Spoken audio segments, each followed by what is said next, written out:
Hi, I'm Yannick Hanfman. I'm Ilya Marchenko. I'm Dennis Kudla. This is Sebastian Ofner. It's Marc-Andrea Whistler. I am Francisco Cerundolo. And you're listening to the GTL podcast.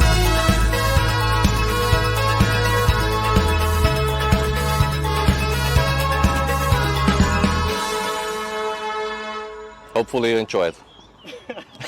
Hopefully.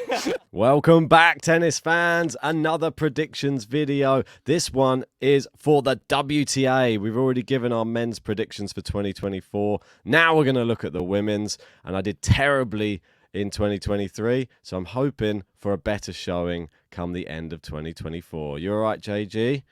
Yep, doing very well. This one famously is the most tough to predict. Never easy to do the WTA predictions. I think last year my one were quite good, probably the best ones I've ever had. So I'm hoping to keep that going today. And make sure if you are watching at home, guys, like Ben said, put it in the comment section down below because we want to see all of your top 10 predictions as well. And also the Grand Slams because we'll be doing the 4 Grand Slams on top of it as well. Indeed, we are. Can't wait to see how I can't wait to see your predictions. You know mine, as always. It's a JG PowerPoint special, and I will be seeing yours for the first time in just a few seconds. So let's start going through. Some of it's a bit frustrating because we've got a few similarities, which I wasn't expecting. I'd already had mine written out, and you told me yours, and there was the same. But we'll have to go with what we have, and I think it's crazy that we are thinking on the same lines, maybe both playing it a little safe. Before we get into this one, I want to just announce that the top 10 last year, Krajcikova made up 10th spot and she had 2,880 points. So you've got to be aiming for about 3,000 or so to get inside the top 10. And that's something to consider when we're doing our ones. Let's get straight into Most it. Definitely. And we are going to be starting off with number 10. And I've gone for Maria Sakkari in at number 10. And you've got Mira Andreeva. Yeah. I like to go a bit bold on my number 10 selections. It's normally a bit of youth creeping in there or just maybe somebody you wouldn't expect. I feel that Andreeva, she's on a very upward trajectory in 2023, and I think in 2024 it's only going to get better for her. And I think if she continues to play the way she was playing in 2023, I expect she should make it into the top 10 easily.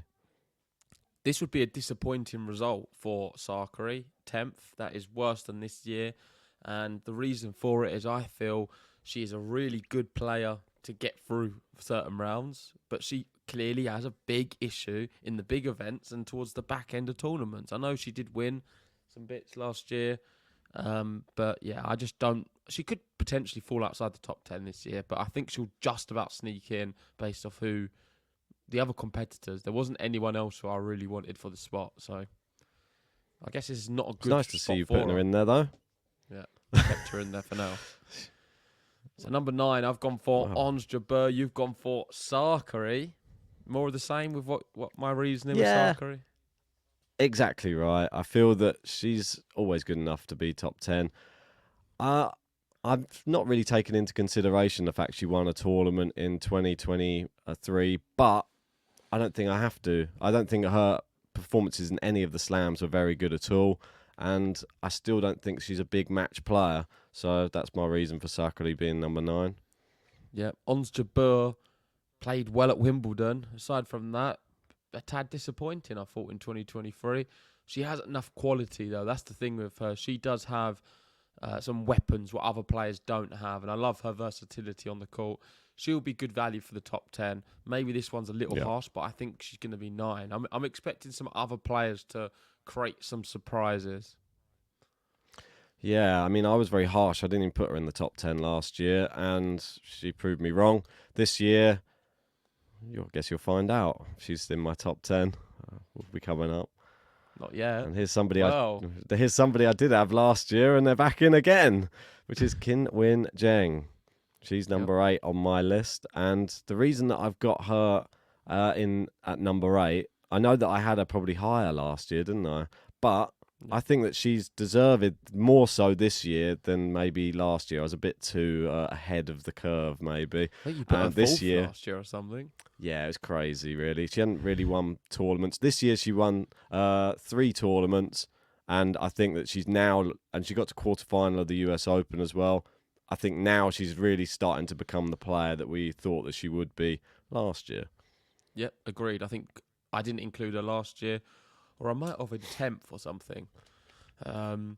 But this year, I really do believe she's going to make the top 10 and push on. So I like your pick there. I've gone for Naomi Osaka, though, and this is a big call. My reasoning is I think she's going to play quite a bit of tennis this year. And if she does, she'll definitely be inside the top 10, maybe 8's being harsh. If she plays a lot of tennis and she's playing at a good level, then she'll probably be in the top 5. I feel like I'm this is interested your to hear what you Rafa guys pick. have to say about this. This is like my Rafa one on the women's. But yeah, I think Naomi Osaka's going to surprise some people. We could see her do quite well at the Australian Open. Well, she's very good there.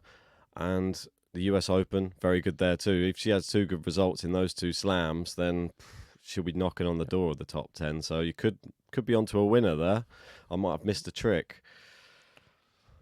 Number 7, and this is where I've got Qinwen Zheng. I've put her 1 above you because I do fancy her chances. Like you say, won some titles last year. I think now is her time to take it to the next level. She is, out of all the young players, I feel she's now the most well-rounded tennis player. She has a little bit of everything, and I just think she'll make the top 10 and finish 7th. Yeah, for me, Ons Jabeur, I've gone with at number 7. I've included her in the top 10 this year. I still think last year it was a bit disrespectful not putting her in there because after watching her performances in some of the slams, she's quality, really. Like, I mean, I was thinking she would bottle more occasions than she actually did, and she proved that she is just a top player. She only falls down against the odd opponent here and there. So that's why she's solidified herself back in the top 10 for me, number 7. Yeah, and with Zheng, I feel that she is a lot more prepared than Mira Andreeva for the top 10. I think you've gone 1 early with Andreeva, and that will be next year. I think it's the same scenario. I've gone for a punt again. I like to have a... Just 1 year if too right, early, I think, Ben. If it's right, a genius. If it's not, then maybe not. So Ooh. number 6, I've gone for Haddad Maya, and you've gone for Rybakina. I guess this probably is one of my biggest shocks in the whole thing, because I've got her quite high. She's maybe not that big of a shot. I think she finished 11th last year. Yeah. Just a quality player. I love her fight more than anything. I think mentally she's stronger than most women on the tour, and that is a big reason. I don't think technically she's probably a top 20 player technically. Not amazing. Big but hitter. Mentally, she's a top 5 player. I think she's one of the top athletes out there for that. And we see her in the ATP Cup at the moment. Not ATP Cup. The United Cup. Playing in Australia. And she's looking all right. I think she just beat Tormo today quite comfortably. And I'm expecting a really big season from her. Playing on all the surfaces, doing well with that Brazilian fight. Yeah, I mean, she's definitely... last year, she proved herself, I think, and a lot of doubters were out there about Haddad Maya, probably myself included, and I thought that she was amazing. I think that's a really good shout to have her that high. She's one of the only people who can really compete with Iga when Iga's playing well as well. Yep. So that's something, it's always like a good barometer to look at where the other women on the tour are at. If you can stand with Iga and hit hard with her, yeah, I mean, you're in for a good season, I think. It's a good shout. For me, I've gone Rybakina. I've gone her at number 6. For Rybakina. Yeah, I know. I thought some injury problems maybe in 2023, and she sort of didn't look as impressive as she did at the start of the year. She started fast. She came out. She was great. She was an Australian Open finalist, and then sort of faded away after, was it Rome? Maybe after Rome she didn't look as great. I'm not sure what was going on. Maybe there's something mentally not quite there. I think it's just I think it's a physical problem. Or just injuries, yeah. She had a lot of sickness as well.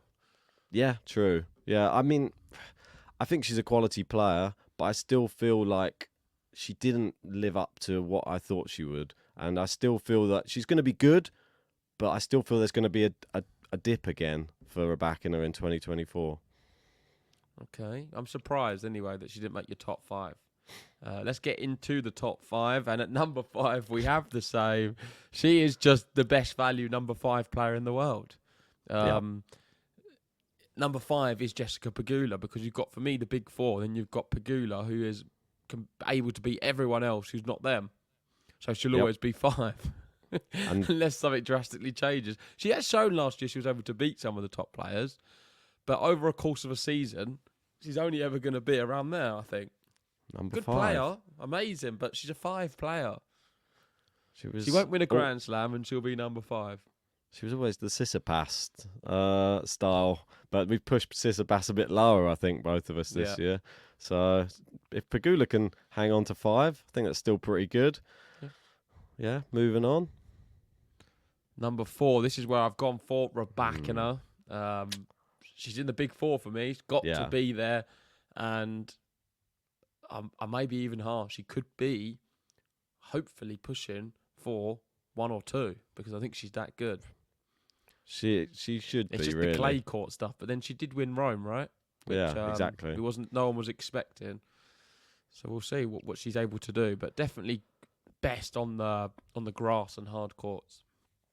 Well, this selection from me has taken a bit of a hit as of today, which so frustrating. Mukova has withdrawn from the Australian Open with a wrist injury, which is terrible. That's something that can really affect a whole season. So this could be one which I may live to regret. If she comes back and she's fine, I think she goes deep in pretty much every tournament she plays. She's that good, I think.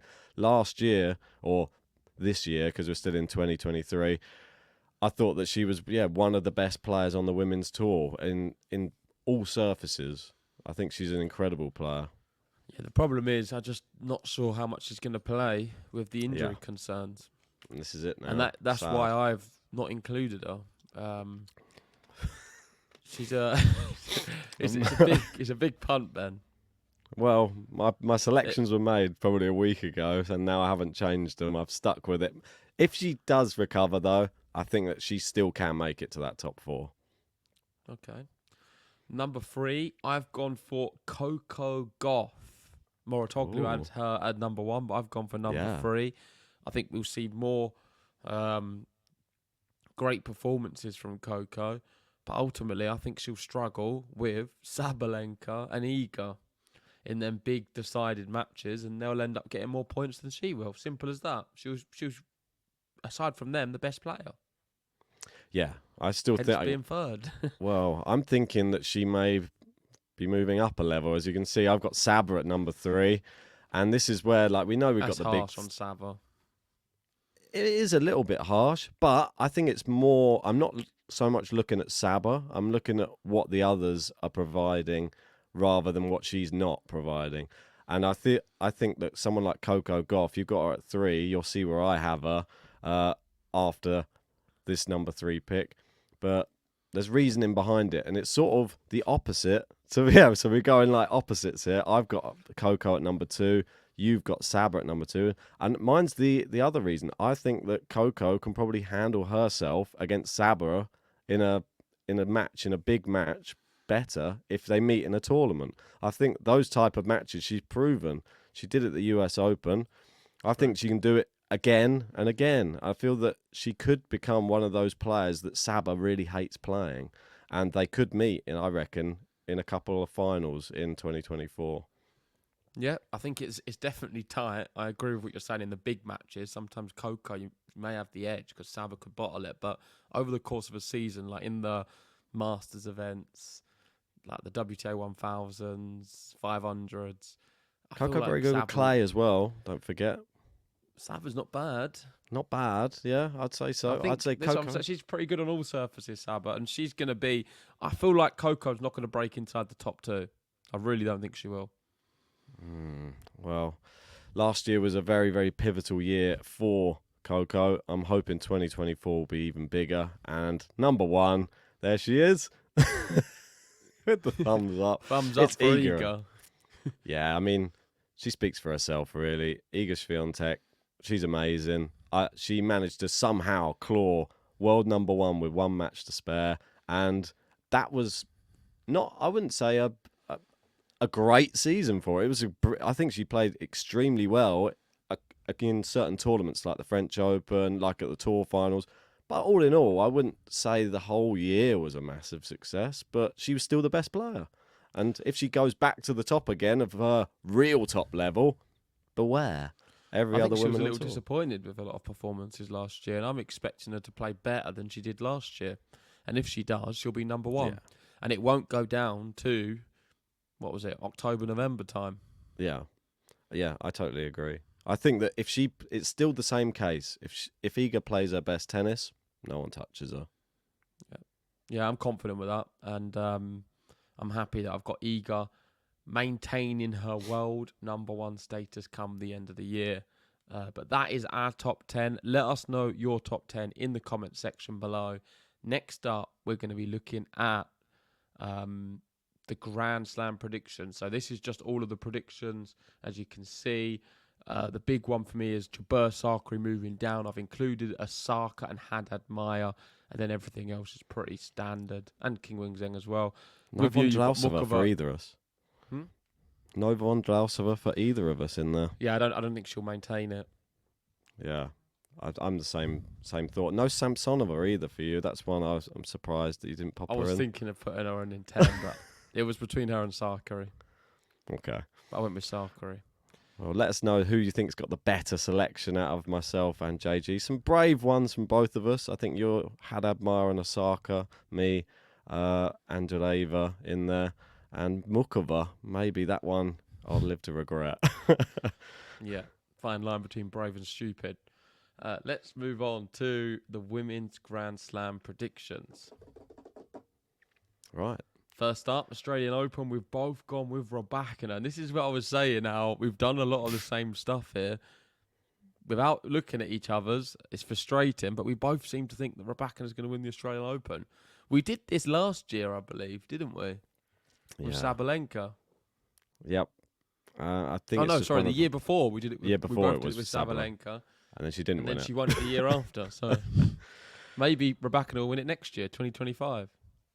Possible. I'm hoping that she'll be able to do it in 2024. I think she was so close to winning it in 2023, and she starts the season fresh.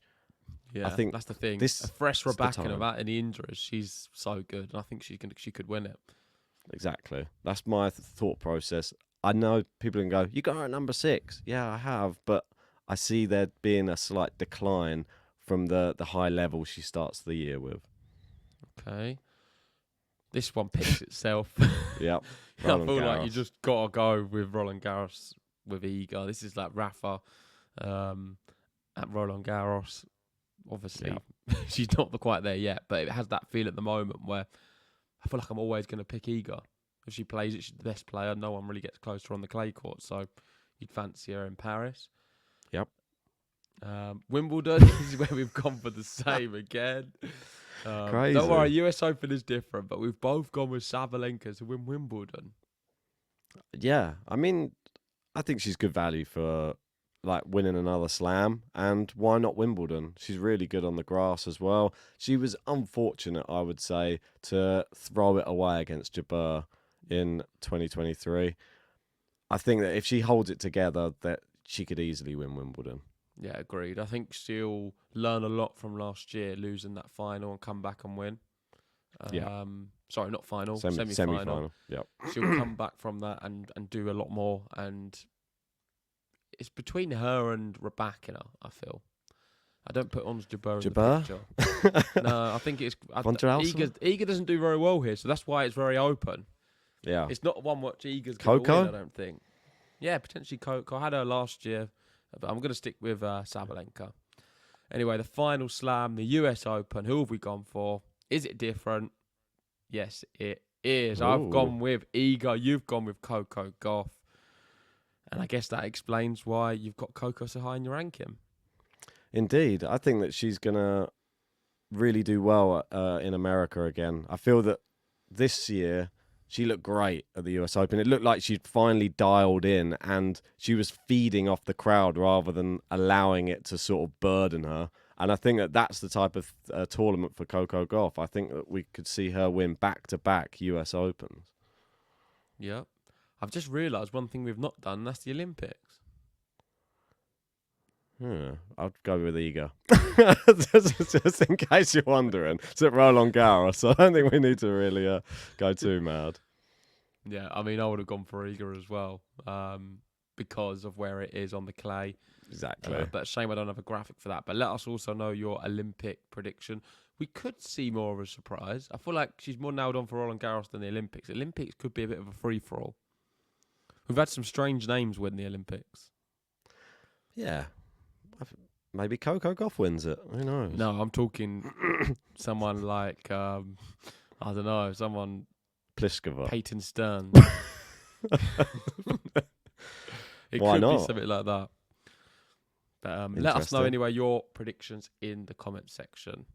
And of course, if you haven't already, please hit that like button, subscribe if you're new. And that concludes our 2024 predictions for the women's. You confident? Yeah, probably more confident than I should be. I'll just be cheering on my girls. Mira Andreeva, come on. I'm after a really big 2024. What do you think my worst prediction is? I don't know. They're quite...